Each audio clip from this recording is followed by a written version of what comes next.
اور اب آپ کو لاہور لیے چلیں جہاں پہ امیر جماعت اسلامی حافظ نعیم الرحمان نیوز کانفرنس کر رہے ہیں۔ تو اب ہم یہ سمجھتے ہیں کہ پاکستان نے بھی اپنی طاقت کو منوا لیا ہے اور ایران نے بھی اپنی طاقت کو منوا لیا۔ اب کوئی ملک ہمیں ڈکٹیٹ نہیں کر سکتا۔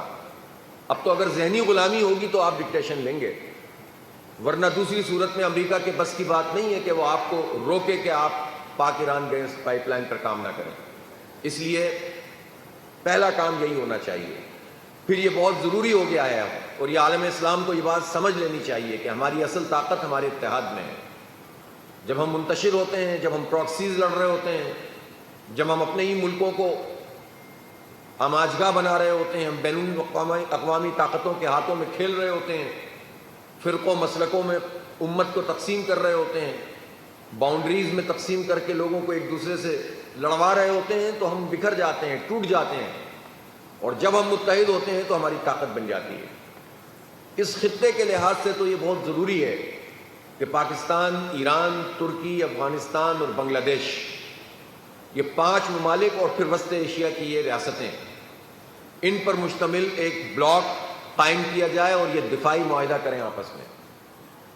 اور یہ دفاعی معاہدہ انشاءاللہ دشمن کے عزائم کو بھی خاک میں ملا دے گا اور نئی قوت کو ابھار دے گا خطے میں۔ اور پھر OIC کا رول بھی ایک جینوئن رول ہونا چاہیے۔ ہم اپنے اس پورے عمل میں ملیشیا اور انڈونیشیا کو شریک کریں۔ پھر ہم وسط ایشیا کی تمام ریاستیں، آذربائیجان سے لے کر ادھر ترکمانستان اور ازبکستان، تاجکستان، اور پھر اس کے ساتھ ساتھ یہ جو 2 بڑی طاقتیں خطے میں موجود ہیں، روس اور چائنا، ان سے بھی پھر ہمارے انفرادی بھی اور اجتماعی ایگریمنٹس ہونے چاہیے۔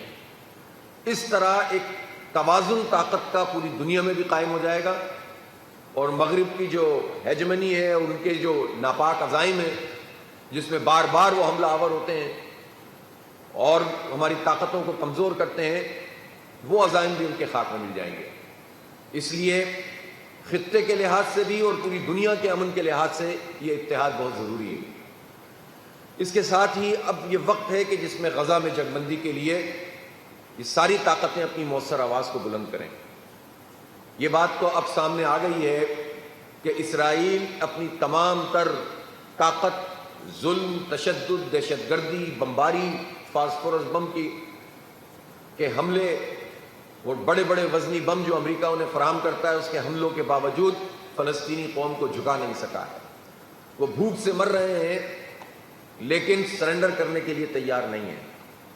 یہ عظیم قوم کے طور پر فلسطینی ابھر کر سامنے آئے ہیں، اور غزہ کے لوگوں نے ایک نئی تاریخ رقم کر دی ہے۔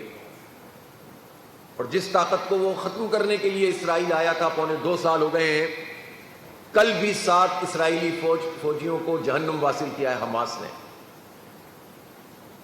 دنیا کے اعتبار سے تو یہ عجیب سی بات لگتی ہے کہ کیسے ممکن ہے کہ چھوٹا سا علاقہ ہو جو ہمارے پاکستان کے کسی ایک چھوٹے سے شہر کے برابر ہو، اور چاروں طرف سے وہ دشمنوں کے گھیرے میں ہو، بمباری اس پر ہو رہی ہو، کیمپوں کو جلایا جا رہا ہو، بچوں کو قتل کیا جا رہا ہو، ٹارگٹ کیا جا رہا ہو، جو قطار میں لگے ہوئے لوگ امداد کے لیے کھڑے ہوئے ہوں ان پر حملے ہو رہے ہوں، روز 50، 60، امیر جماعت اسلامی حافظ نعیم الرحمان کی نیوز کانفرنس جاری ہے۔